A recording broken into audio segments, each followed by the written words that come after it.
sweltering. I'm debating whether I want to actually brew today or not. There's no AC in my garage. All my beer is getting ruined by this heat. And not only that, the mountains on the other side of us are on fire. So it's not going well all around. Here, take a look.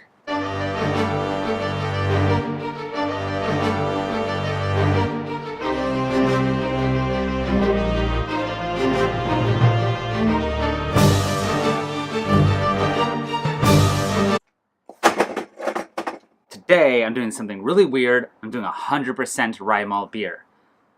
I've heard it being done before. I've heard that it can't go very well.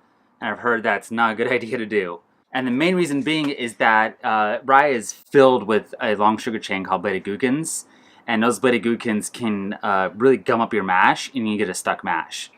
Now, the flavor profile of rye is low on the spicy side. And generally speaking, you're going to add about 20% max. And that's for like even heavy rye beers. Rogan beer, which is a rye German beer, can have up to 20%. I've had a rye IPA before from a commercial brewery that had up to 20%. It can happen, but you're really at your max there. You go above 25%, then you get into issues.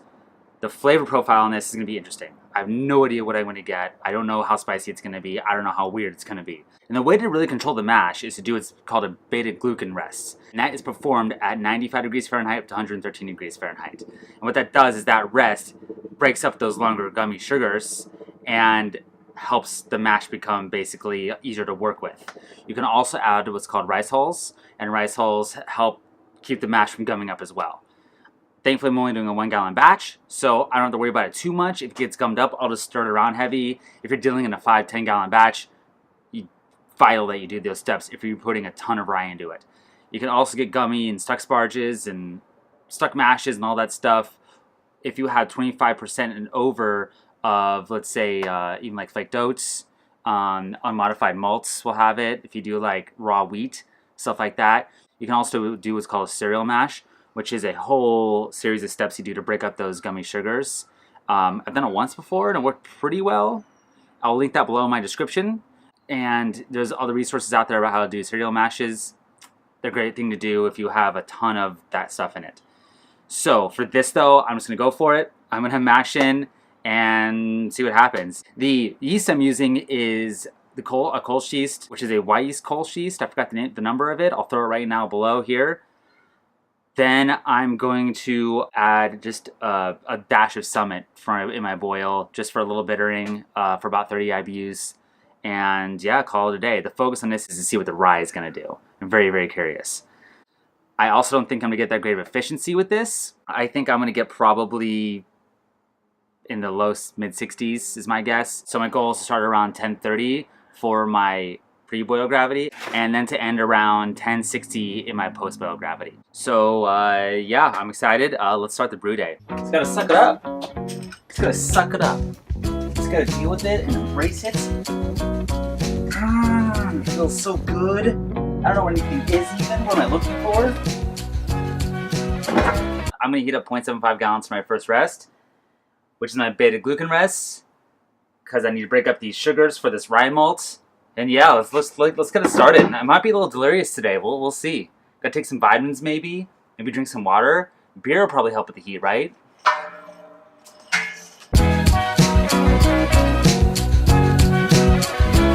Alright, my target here is 106. I walked away for 5 minutes, came back, and I was at 120 degrees Fahrenheit. So I had to add some ice cubes to cool it down. I'm still at 110.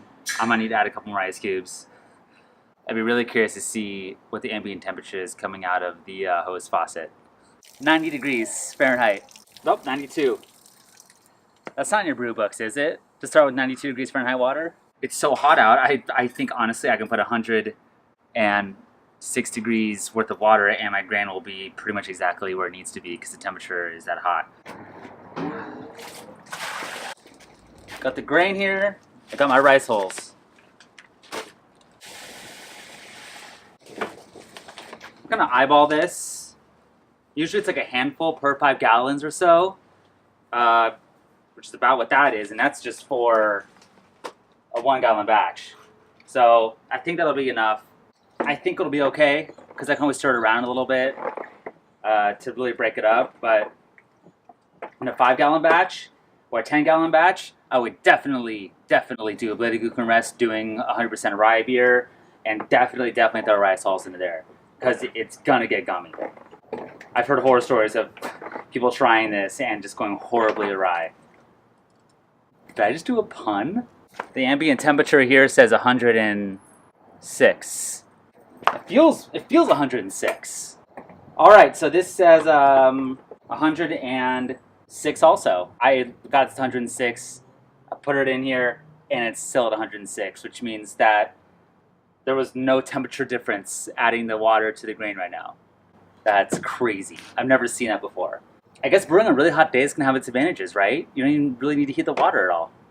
I'm going to let that go for about 20 minutes or so, and then what I'm going to do is add some really hot water, basically boiling, and just slowly add it until I get to my next temperature, which is around 152 degrees Fahrenheit, somewhere in that range I'll be okay with.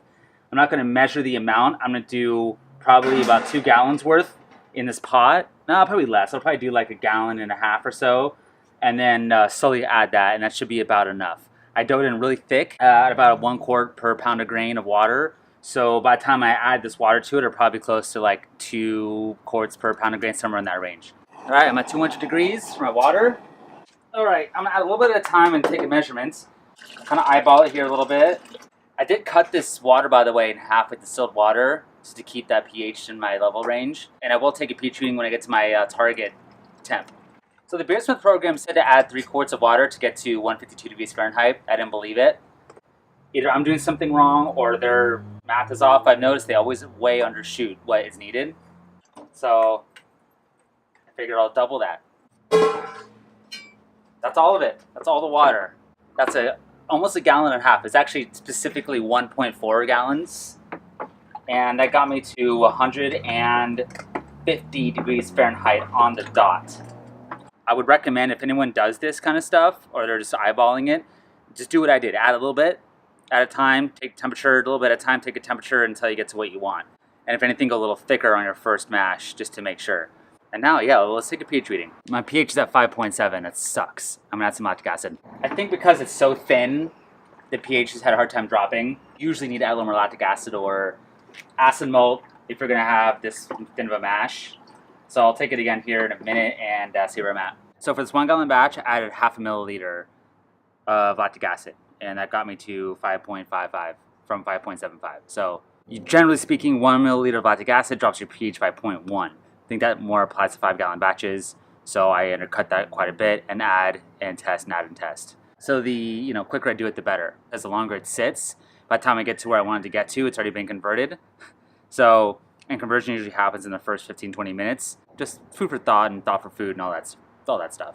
Oh, I didn't get a stuck mash, so that's good. The color is cool. It's like a weird light brown sort of thing. It's definitely darker than when I use 100% two-row, that's for sure. Okay, good. I got exactly 1.5 gallons. That's my target pre-boil. I'm very nervous that this gravity is going to be way low. But if it is, it's cool. I'll just add the hops later and then call it a session rye ale. The flame is on its way to a boil. Let's take a gravity reading. 1028, not bad. That's a little under what I was going for. As I said earlier, 1030 was my range. Close enough. Considering it's 100% rye, I'll take it.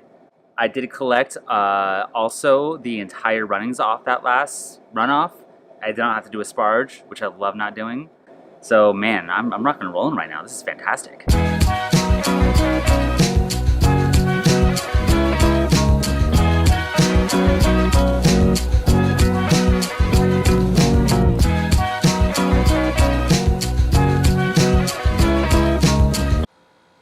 $10.60, beautiful.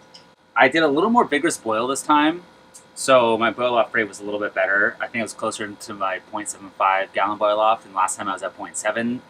Good start to this so far. I'm very curious to see how this is going to taste.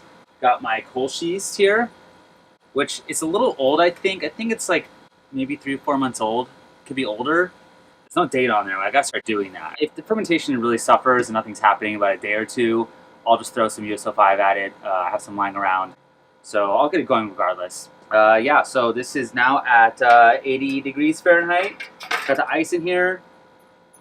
should be done in about 5 minutes, and yeah, on to the next step.